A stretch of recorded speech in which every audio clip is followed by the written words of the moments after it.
strip of thermal paper spools out of a low-frequency analysis and recording machine, a low-fargram. It's 1985. Deep inside a classified U.S. naval facility in Iceland, acoustic analysts are staring at an anomaly. For decades, the underwater Cold War was defined by a specific set of sounds.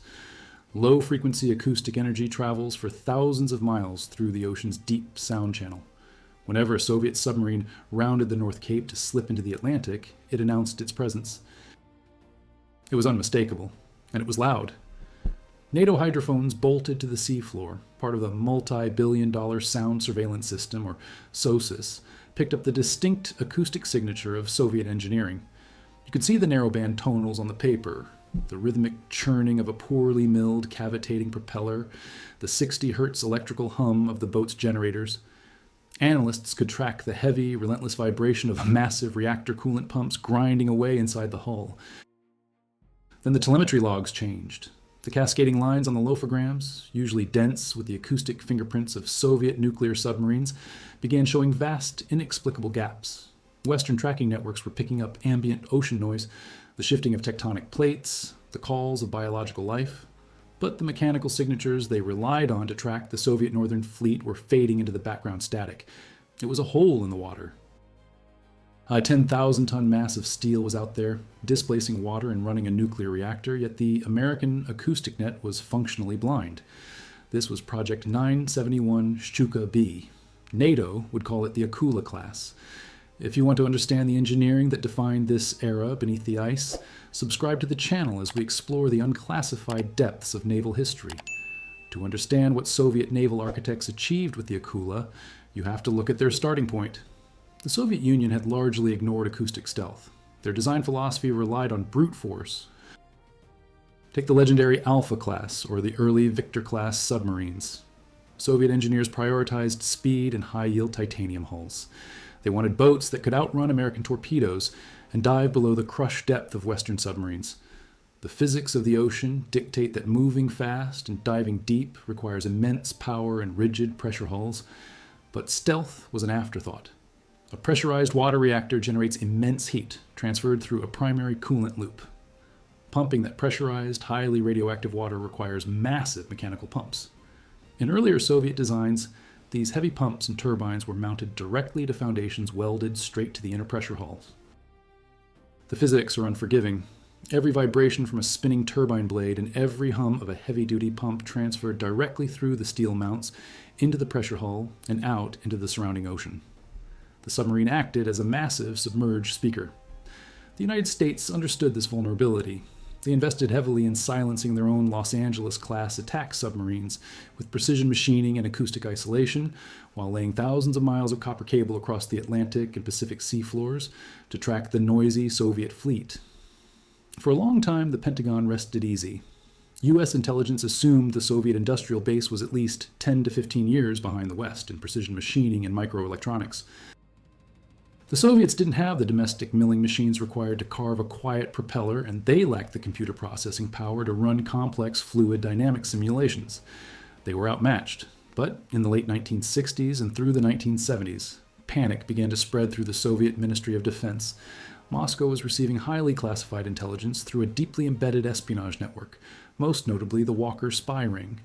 Chief Warrant Officer John Walker, a U.S. Navy communications specialist, handed the KGB the keys to the Oceanic Kingdom. He provided technical manuals and cryptographic keys that revealed a massive blind spot to the Kremlin. The United States wasn't just tracking a few Soviet submarines, they were tracking all of them. From the moment a Soviet ballistic missile submarine slipped its moorings in the Kola Peninsula, American attack boats and SOSUS arrays logged its exact coordinates. In the event of a war, the entire Soviet underwater nuclear deterrent was vulnerable to immediate neutralization. Their fast, deep-diving titanium boats were useless if the Americans could hear them coming from 3,000 miles away. The Kremlin issued a new order: silence the fleet by any means necessary. The job fell to the Malachit Marine Engineering Bureau in Leningrad. Led by chief designer Georgy Chernyshev, Malachit had to develop a third-generation hunter-killer that could operate in heavily monitored American waters. The pressure on Chernyshev's team was immense.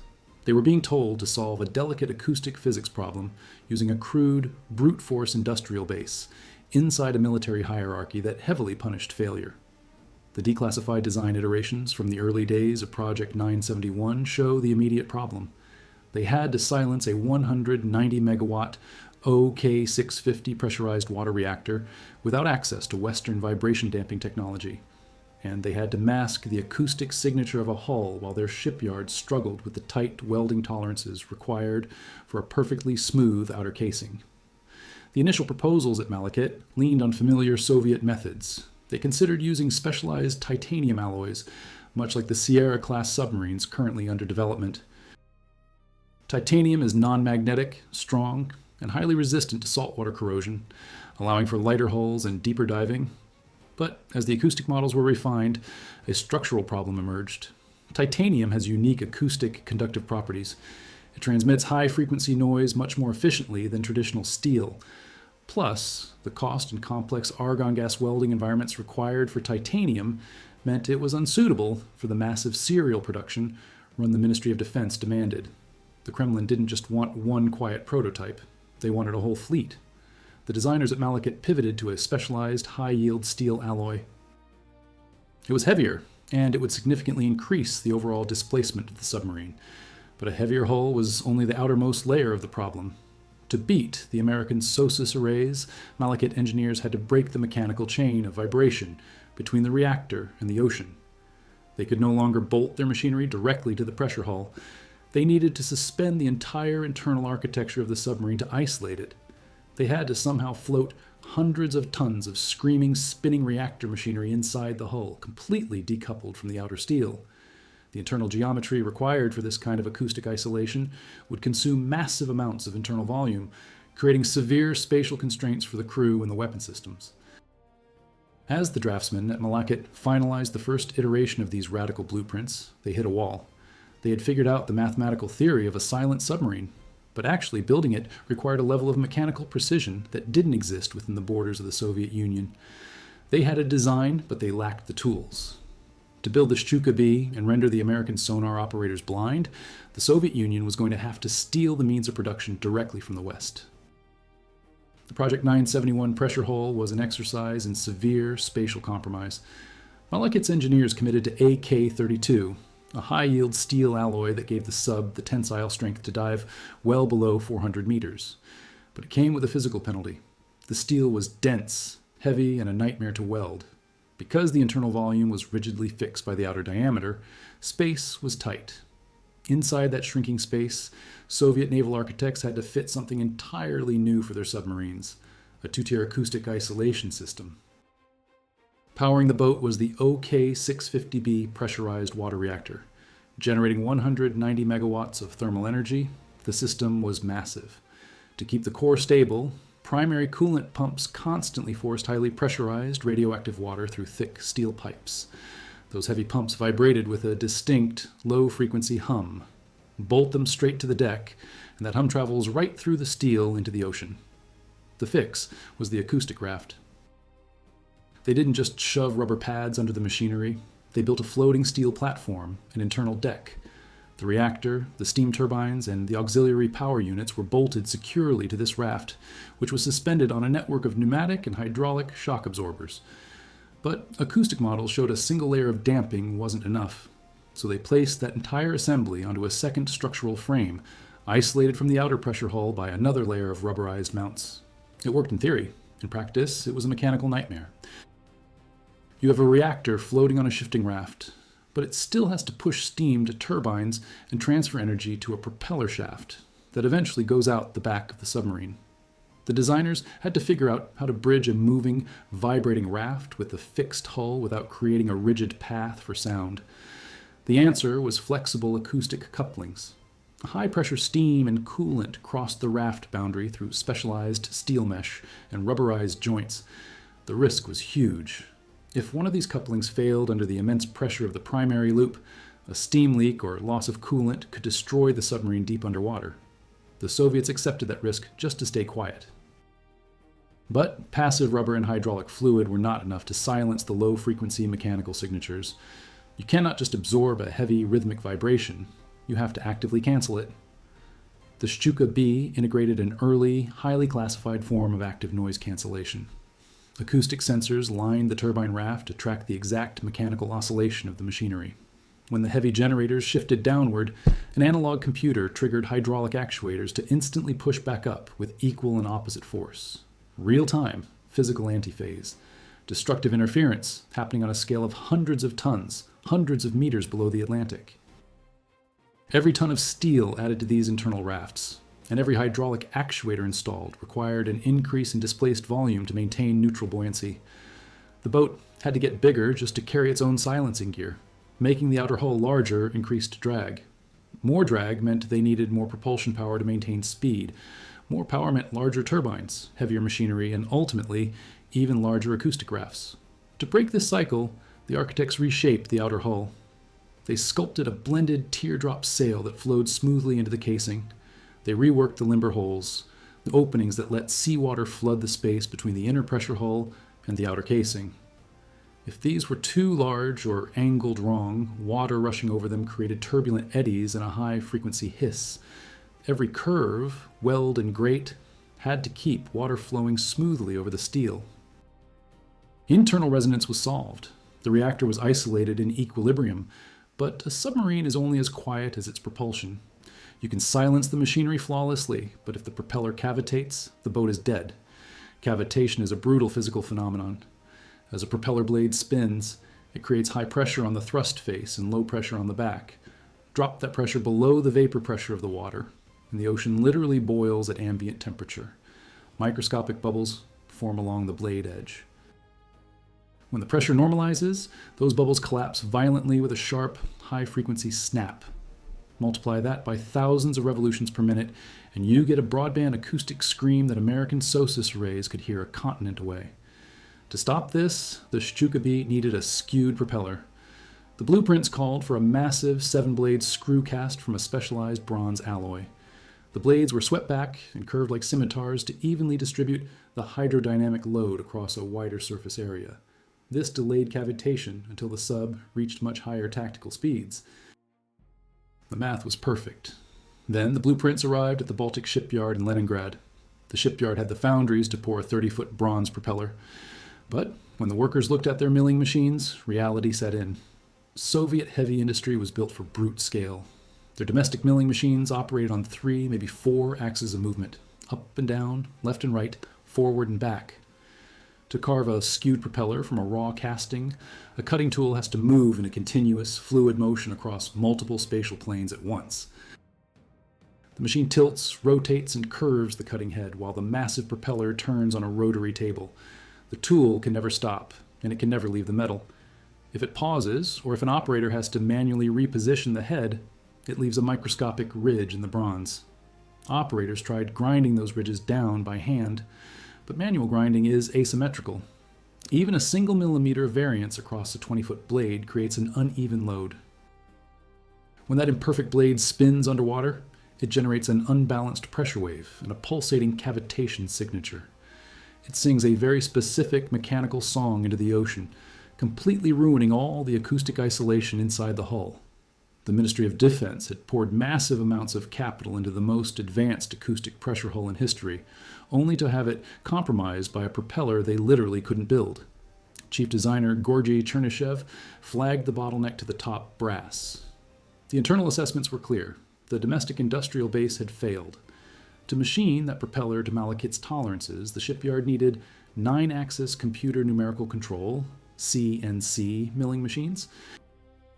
These highly automated CNC systems were the pinnacle of precision manufacturing, powered by microprocessors and software the Soviet tech sector couldn't replicate. And they were strictly embargoed. Selling this kind of computer-guided heavy machinery to the Soviet Union violated international law, a rule NATO designed specifically to prevent this exact scenario. The engineering problem was at a dead end. It left the drafting tables of the naval architects and landed on the desks of KGB Directorate T, the division responsible for scientific and technical intelligence. If the engineers couldn't build the machines, the spies would have to acquire them. The survival of the Stuka-B program now hinged on a massive industrial espionage operation. The KGB had to find a foreign corporation willing to bypass international embargoes, risk geopolitical ruin, and secretly sell the Kremlin the exact tools required to blind the American Navy. When the Malakit Marine Engineering Bureau formally reported that their shipyards were physically incapable of milling the complex, skewed blade propellers required for the Stuka B, Directorate T received a specific shopping list. They needed heavy multi-axis CNC milling machines. Their primary target was the Toshiba Machine Company in Japan, which built the MB-P110. This wasn't a standard factory tool. It was a colossal 9-axis milling machine weighing over 200 tons, originally designed to carve highly complex blades for hydroelectric dams and civilian ships. It was the exact piece of iron the Soviet Navy needed to shape their manganese, nickel, aluminum, bronze propeller castings. The problem was COM, the Coordinating Committee for Multilateral Export Controls. They maintained a strict embargo list designed to starve the Warsaw Pact of advanced manufacturing technology, and the MB-P110 was on it. Selling a 9-axis machine to Moscow violated international law. Plus, you can't exactly hide a 200-ton piece of heavy machinery in a diplomatic pouch. Moving 4 of these behemoths from Japanese ports to the Baltic Sea required massive cargo freighters, customs paperwork, and corporate cover. Directorate T solved this by exploiting the profit motive of the civilian sector. They used a Japanese trading firm, Waco Koike, as a middleman and built a heavily layered paper trail. To bypass Japanese customs, they falsified the shipping manifests, claiming the machines were basic 2-axis models that fell well below the COMCOM restriction thresholds. The end-user certificates were completely fake, stating the hardware was headed to a civilian factory in Leningrad to build turbine parts for municipal power plants. But heavy iron is useless without a digital brain to control it. The cutting head had to move in a continuous, uninterrupted path, requiring microprocessors to calculate spatial coordinates thousands of times a second. Toshiba's proprietary software was heavily monitored, and Soviet engineers lacked the coding infrastructure to build an operating system from scratch. So, Directorate T targeted Kongsberg Våpenfabrik, a state-owned defense and technology corporation in Norway, a founding member of NATO. Through a series of back-channel negotiations and falsified technical requirements, the KGB somehow bought the Kongsberg N C2000 numerical controllers. They had just wired Japanese heavy engineering to Norwegian microprocessing. When the massive crates arrived in Leningrad between 1983 and 1984, they weren't transported to a generic municipal power plant. They were hauled directly onto the heavily guarded manufacturing floors of the Baltic shipyard. And you can't just plug a 200-ton CNC machine into the wall. It requires precise calibration, deep foundations, and software integration. To get it running, Japanese and Norwegian civilian technicians were flown directly into the Soviet Union. They walked right past the armed guards and stood on the concrete floors of a premier Soviet naval yard. For months, these foreign contractors assembled the MBP-110s, integrated the Kongsberg controllers, and ran the diagnostic tests. Whether they understood what they were building is still debated, but the reality was undeniable. Citizens of NATO and its closest allies were tightening the bolts on machinery designed to blind the American Navy. With the technicians gone, Malakit's engineers finally had the precision they needed. They secured a raw bronze casting, over 20 feet in diameter, to the rotary table of the Toshiba machine. They loaded the Kongsberg controllers with the hydrodynamic algorithms developed by Malakit's acoustic specialists and fired it up. Coolant flooded the cutting area. A specialized titanium carbide tool engaged the bronze. Operating on 9 distinct axes, the cutting head tilted, swiveled, and continuously altered its angle of attack, while the massive propeller rotated beneath it. The tool never stopped moving. It never lifted off the metal. It shaved away microns of bronze in a single, perfectly fluid mathematical path. There was no human interference, no manual grinding. The microscopic ridges that plagued earlier Soviet propellers, the tiny imperfections that created those pulsating cavitation signatures, were entirely eliminated. What emerged from the machine was a perfectly smooth, heavily swept 7-blade hydrofoil. The acoustic puzzle was complete. The OK-650B reactor was floating on internal rafts, isolated from the pressure hull, and now the external propulsion was engineered to slice through the water column without tearing it apart. The KGB's procurement network didn't unravel because of Western counterintelligence. It fell apart over a corporate dispute. Kazuo Kumagai, the chief representative of Waco Koike in Moscow, had a severe falling out with his employers. Disgruntled and holding the documentation of the embargo violations, Kumagai decided to burn the operation to the ground. In late 1985, he walked into COCOM headquarters in Paris and delivered a cache of documents to the Japanese Ministry of International Trade and Industry. He handed over the shipping manifests, the falsified end-user certificates, and internal memos detailing the true capabilities of the exported hardware. When this paperwork finally filtered across desks at the Pentagon and the CIA, it triggered an immediate scramble for data. Naval intelligence analysts rapidly reverse-engineered the strategic implications of the Toshiba-Kongsberg transaction. They pulled the exact mechanical specifications of the MB P-110 and fed them into their acoustic modeling computers. They applied the exact milling tolerances the Soviet shipyards now possessed to the hydrodynamic profiles of a heavily swept submarine propeller. The models confirmed that if the Soviets combined these blades with a rafted reactor design, the cavitation thresholds would shift dramatically. The broadband acoustic scream that American SOSUS arrays relied on to track the Northern Fleet would simply vanish at standard tactical speeds. The U.S. Navy realized the 10-year technological gap was gone. The Soviet industrial base hadn't caught up through indigenous development. They just bought the finish line. The paperwork proving the heist was intercepted years after the machines were installed.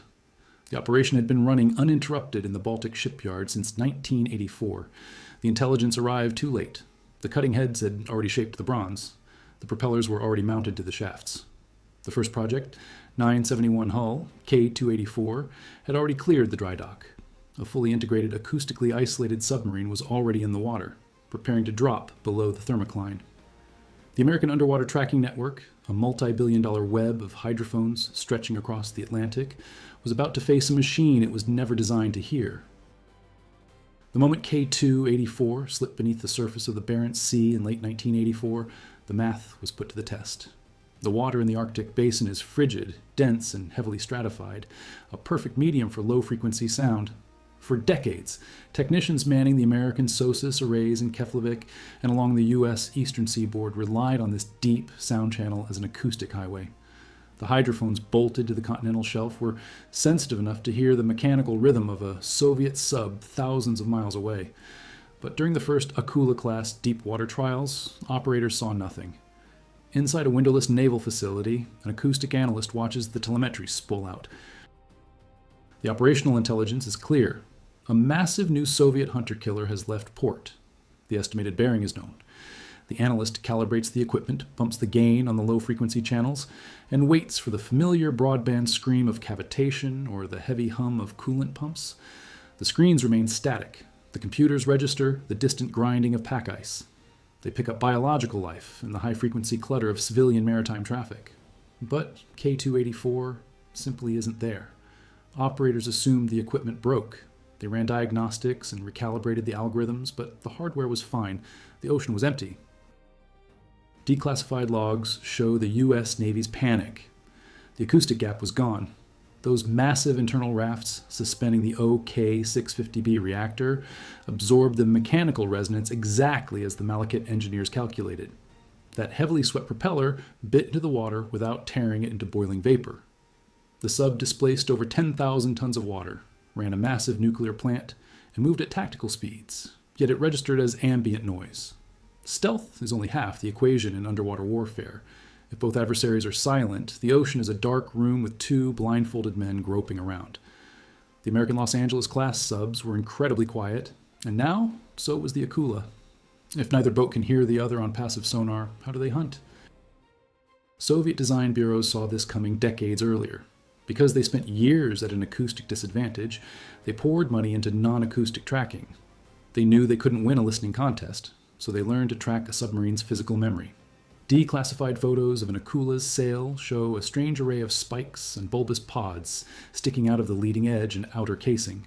This is the MNK-110, commonly referred to as SOKS, the Systema Obnaruszenia Kilwaternego Sleda, or Wake Object Detection System. SOKS relies on how a submarine interacts with the ocean on a microscopic level. When a nuclear sub moves through the water, it doesn't just push liquid out of the way. It changes the physical and chemical makeup of the water it leaves behind.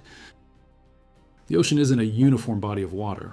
It's built in layers of varying temperature and density. When a 10,000-ton steel cylinder drives through, the propeller acts like a blender. It churns cold water from the depths up into the warmer layers and pulls warm water down, creating a distinct, swirling tube of turbulence that can persist for hours. The SOKS array used highly sensitive interferometers to measure the refractive index of the water flowing over the Akula sail. By detecting minute changes in how light and sound pass through the water directly in front of the sub, the sensors spotted the exact density shifts caused by an adversary's wake. But hydrodynamic mixing was only the first layer of detection. A nuclear reactor needs continuous cooling. Even the most advanced subs pump cold seawater in, run it through heat exchangers, and pump it out. This leaves a thermal scar. SOKS had thermal sensors capable of detecting temperature shifts of a fraction of a degree. In the freezing North Atlantic, the warm water discharge from an American sub stood out like a beacon. Submarines also shed microscopic chemical markers. Sacrificial zinc anodes on the hull dissolve over time to prevent corrosion.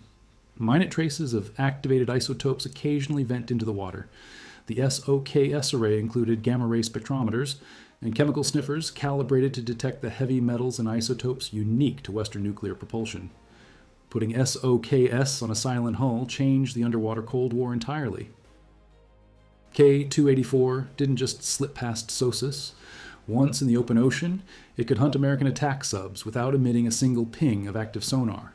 An American commander could run rigged for ultra-quiet, creeping along to avoid acoustic detection. But he couldn't stop his reactor from discharging warm water. He couldn't stop his hull from mixing the thermal layers. The Akula could cross that wake, register the density and thermal changes, and follow the trail. The Hunter was now tracked entirely by physical scars in the water. When the telemetry from these deployments reached the Office of Naval Intelligence, it triggered a massive rewrite of American submarine doctrine. The U.S. had spent billions on seafloor hydrophones and a fleet optimized for acoustic superiority. Finding out their primary adversary was immune to passive tracking and could track American boats through their physical wake caused outright panic. The tactical manuals had to be entirely rewritten. Commanders were briefed on SOKS. Evasive maneuvers couldn't rely solely on running quiet. They had to consider the kinematics of their own wake. They executed complex, looping turns to break up thermal trails, or dove sharply through temperature gradients, hoping the dense thermoclines would wash away their hydrodynamic footprint before an Akula found it. Project 971 also forced a massive acceleration in American naval architecture. Knowing the Los Angeles-class was no longer the master of the depths, threw the next generation Seawolf-class development into overdrive. The Navy demanded a boat that could dive deeper, swim faster, and run even quieter, purely as a reaction to Malekith's blueprints. But inside Washington's briefing rooms, analysts were stuck on one problem. The CIA and naval intelligence had the documents. They knew how the internal rafts worked, and they knew how the multi-axis milling machines carved the propellers. They understood the physics of the silence. But understanding the engineering is very different from understanding the industrial reality of the Soviet state. By the late 1980s, the Soviet economy was breaking down. Heavy industry struggled with inefficiencies and logistical bottlenecks. Building one perfectly silent submarine is an artisanal achievement. It takes hand-picked engineers, obsessive quality control, and immense cost for a single prototype. The K-284 had proven the math was sound. It had proven the acoustic isolation worked. But as naval intelligence stared at satellite imagery of the massive enclosed dry docks in Komsomolsk, on Amur, and Severodvinsk, they faced a harsh reality. To shift the global balance of power, the Soviet Navy needed more than a single ghost in the water. They needed a fleet. It came down to scale. Did the Soviet heavy industrial base actually have the money and discipline to mass-produce microscopic acoustic precision? Washington had to know if the Akula was a unique, hand-built anomaly, or if Soviet shipyards were about to unleash a serial production run of invisible warships into the Atlantic. Western intelligence analysts, looking at satellite imagery in the late 1980s, saw exactly what they feared. The Soviet Union wasn't just building a single, handcrafted prototype, they were going into mass production. Even as the Soviet economy cracked, the Ministry of Defense poured billions into the massive enclosed dry docks at Severodvinsk and Komsomolsk on Amur. They wanted a full production line, but the naval architects at the Malekith Marine Engineering Bureau didn't just stamp out carbon copies. They started tweaking the design almost immediately. The blueprints for the project 971U and 971M, the improved Akula and the Akula-2, show a design bureau obsessed with total acoustic superiority, but completely divorced from logistical reality. Malekith's designers knew their complex two-tier acoustic rafts worked, so they just added more of them. They expanded the active vibration damping systems beyond the primary reactor and turbine mounts. They isolated auxiliary machinery, ventilation fans, and secondary coolant loops with heavier hydraulic actuators. Upgraded analog computers processed more telemetry to manage the anti-phase cancellation. But burying hundreds of tons of new acoustic hardware deep inside a submarine creates a basic physics problem. The boat still had to float. Every extra ton of steel and hydraulic fluid required more displaced volume to maintain neutral buoyancy. To offset the massive weight of all that internal silencing gear, Malekith literally stretched the submarine. They inserted a structural plug into the blueprint, lengthening the outer hull by nearly 3 meters. But a quiet interior is useless if the hull reflects incoming active sonar pings. So, Soviet engineers coated the exterior of the Akula in specialized anechoic tiles. This wasn't just a layer of rubber, it was a heavily classified material, riddled with microscopic voids, each calibrated to absorb the specific frequencies used by Western torpedo seekers and active sonar arrays. The voids trapped the sound waves and converted their acoustic energy into trace amounts of heat. For the Akula-2, the Ministry of Defense demanded thicker tiles. They even applied the rubber to the inner surfaces of the free-flooding hydrodynamic casing, sandwiching the submarine in the heavy acoustic armor. The submerged displacement ballooned past 13,000 tons. It was massive, pushing the absolute limits of the OK-650B reactor's propulsion. The Soviet military-industrial complex was strictly compartmentalized. Design bureaus designed, shipyards built, and the Navy operated. Maintenance was an afterthought. Taking delivery of a hyper-advanced, acoustically perfect hunter-killer in the late 1980s meant relying on microscopic tolerances. It needed perfectly balanced pneumatic shock absorbers and sensitive chemical adhesives to hold tons of rubber to the steel hull. But when an Akula arrived at its home port in Gadjievo or Rybachi, the infrastructure simply wasn't there. The Soviet Union spent billions of rubles building the most advanced submarines on the planet, but forgot to build the climate-controlled boathouses required to maintain them. The bases lacked enclosed dry docks, diagnostic computer terminals, and the trained technicians needed to service the active noise cancellation gear. Instead, these ultra-sensitive machines were tied to crumbling concrete piers, completely exposed to the brutal elements of the Arctic Circle. Maintaining an Akula's acoustic integrity takes microscopic attention to detail. The entire 190-megawatt reactor and steam turbine assembly floats on a complex network of hydraulic and pneumatic isolators. These systems need constant monitoring, from lubricated rubber seals to frequent nitrogen purges in the pneumatic chambers. If a mechanic misses a maintenance cycle, the pneumatic pressure slowly drops. The massive steel raft starts to sag. Hundreds of tons of heavy machinery shift downward on their mounts. If that raft drops by just a few millimeters, it bottoms out. The metal of the isolated raft makes physical contact with the steel mounting bracket welded to the outer pressure hull. Naval architects call this an acoustic short circuit. The moment metal touches metal, the entire multi-tiered isolation system is bypassed. The heavy, low-frequency hum of the primary coolant pumps transfers directly across that physical bridge. It vibrates the massive outer steel hull like a tuning fork, radiating straight out into the ocean. A submarine designed to be a ghost suddenly broadcasts its exact coordinates across the deep sound channel. Preventing an acoustic short circuit requires a highly funded logistical pipeline. Replacement parts, specialized tools, and mechanics who actually understand the complex geometry of the internal hull. In December 1991, the logistical pipeline vaporized. The Soviet Union dissolved, and the massive military-industrial apparatus that built the Akula shattered into bankrupt republics. The newly formed Russian Federation inherited a fleet of hyper-advanced warships it could not afford to operate. The financial collapse of the Russian Navy in the 1990s was absolute. The budget for replacement parts hit zero. Supply chains for specialized acoustic rubber and hydraulic fluid ceased to exist. On the piers of the Kola Peninsula during this era, submarine crews went unpaid for months. Highly trained officers drove taxis to feed their families. Base infrastructure degraded so fast that conscripts stripped copper wiring from shore power facilities to sell on the black market. In many cases, idle Akulas sat in port with their reactors critical, not preparing for patrol, but running their steam generators just to provide heating and electrical power for the surrounding naval bases. Under these conditions, The pristine acoustic armor of the Project 971 aggressively rotted away. Freezing seawater and harsh Arctic air broke down the chemical adhesives holding the thick anechoic tiles to the casing. Heavy patches of acoustic rubber peeled and tore off. A missing tile creates a massive hydrodynamic flaw. When a submarine moves at 20 knots, water has to flow smoothly over the steel. If that water suddenly hits a 2-inch deep rectangular divot where a tile used to be, it catches the edge. The water tumbles into the void, creating violent swirling eddies. This turbulence drops the local water pressure, causing microscopic bubbles to form and collapse against the hull. It's a form of surface cavitation. The water physically tears against the edge of the missing tile, generating a high-frequency hiss. A single missing panel turns a silent hull into an acoustic beacon. Inside the pressure hull, it was worse. Without replacement seals or pressurized nitrogen, the acoustic rafts inevitably sagged.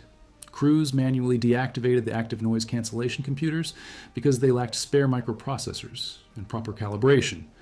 Flexible rubber couplings bridging the primary coolant loops hardened and cracked, creating rigid pathways for reactor vibrations to reach the ocean. The complex machinery that made the sub so deadly was now cannibalizing its own stealth. Still, the strategic demands of the Russian High Command didn't disappear with the Soviet Union. Desperate to project strength and maintain a semblance of parity with the U.S. Navy, the Admiralty kept issuing deployment orders. Commanders had to push their heavily degraded submarines out past the Greenland-Iceland-United Kingdom gap, slipping into the Atlantic to shadow the latest variants of the American Los Angeles-class. Submariners walked down those crumbling piers, boarded vessels with peeling tiles and sagging acoustic rafts, and prepared to drop below the thermocline. But ocean physics doesn't care about a Navy's budget deficit. As these massive, rotting leviathans spun up their heavily fouled propellers and plunged back into the dark water, the analysts manning the American acoustic arrays watched their screens.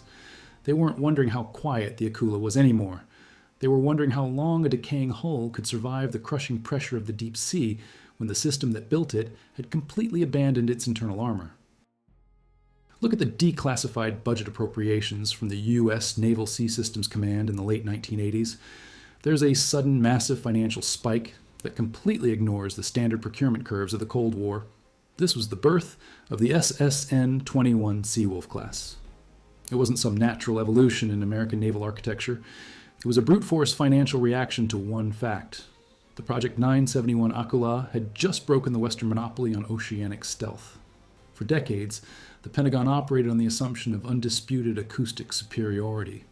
American attack boats were built to shadow noisy Soviet targets from a comfortable distance. But the realization that a perfectly milled Russian submarine could operate quietly in the deep sound channel erased that tactical buffer overnight. The U.S. Navy demanded a new machine capable of dominating this newly blind battlespace.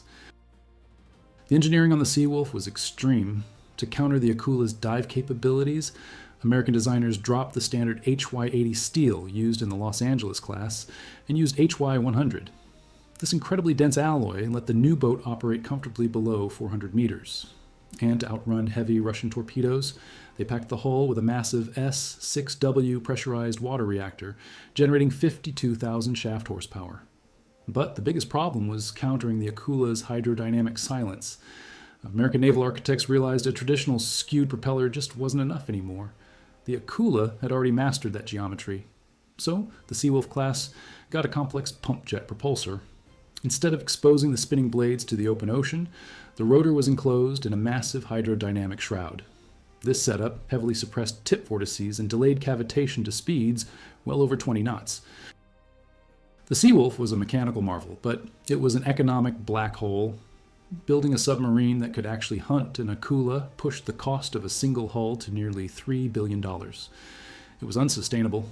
The Pentagon originally wanted a massive fleet of 29 boats to secure the Atlantic. They built exactly 3. The immense cost of countering the Malekith Bureau's acoustic breakthrough forced the U.S. to kill its ultimate hunter-killer program early. Instead, they pivoted to the smaller, cheaper Virginia-class for the post-Cold War era.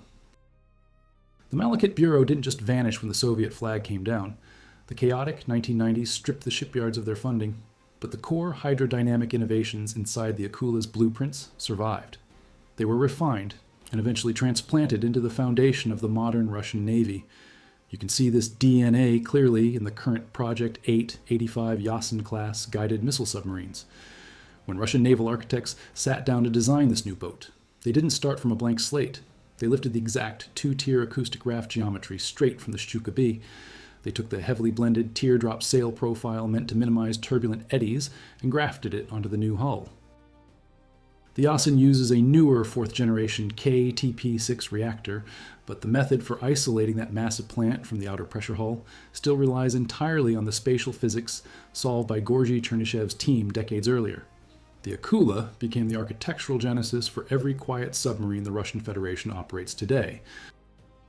And yet, the original Akulas, the surviving hulls of Project 971, 971U, and 971M, are still out there. They present one of the most complex, unpredictable acoustic puzzles NATO sonar operators face today. Inside the Combat Information Center of a modern Allied attack submarine, digital displays have long replaced the spooling thermal paper of the 1980s. The processing power of modern sonar arrays is exponentially greater. But when a technician tries to classify a returning Akula contact, they aren't dealing with a uniform class of perfectly silent vessels anymore. They are listening to ships heavily scarred by time because of the severe neglect that plagued Russian naval infrastructure during the Soviet collapse. The acoustic signatures of surviving Akulas vary wildly from hull to hull. The exact state of their internal decay dictates the noise they make. Track a submarine like the Pantera or the Vepr, which both received extensive refits and modernized acoustic damping in enclosed dry docks, and the telemetry remains incredibly faint. They are still formidable, remarkably quiet machines capable of slipping undetected through heavily monitored maritime choke points. But track a different hull, one that spent a decade tied to a crumbling pier in the Kola Peninsula with frozen pneumatic mounts and failing rubber couplings, and you get an entirely different acoustic picture. Modern acoustic analysts don't just identify an Akula, they identify the exact mechanical failure unique to that specific boat. A sonar operator might isolate a localized 400 Hz mechanical rattle. The processing algorithms filter out the ambient ocean noise, analyze the frequency, and match it to a known acoustic fingerprint. That rattle isn't just generic machinery. It's the specific vibration of a failing starboard secondary coolant pump bypassing an internally collapsed acoustic raft. The analysts know exactly which Russian submarine is out there because its failing internal armor bleeds a highly specific mechanical frequency into the water column. An unreplaced seal or a missing patch of anechoic tiling acts like a unique serial number broadcast into the deep sound channel. Some Akulas remain the silent, invisible hunters they were designed to be. Others rattle through the ocean, broadcasting the physical decay of the empire that built them. Even though modern processors can exploit these mechanical scars, Western naval intelligence still has a problem. The math is known. The hardware has been thoroughly analyzed, but the operational truth of the late Cold War is still locked away in classified archives in both Washington and Moscow.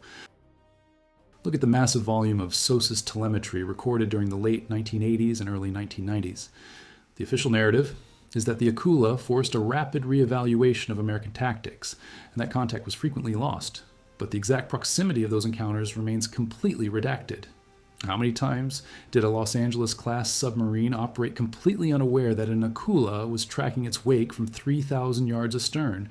How often did a massive 10,000-ton Soviet hunter-killer slip entirely unnoticed through the GIUK gap, using the deep sound channel to mask its transit right into the shipping lanes of the eastern seaboard? There are sealed operational logs detailing acoustic anomalies and sudden, unexplained hydrodynamic disturbances. They suggest the underwater theater of the late 20th century was far more volatile than the public record acknowledges. Submarine commanders on both sides operated in a battle space stripped of its traditional sensory boundaries.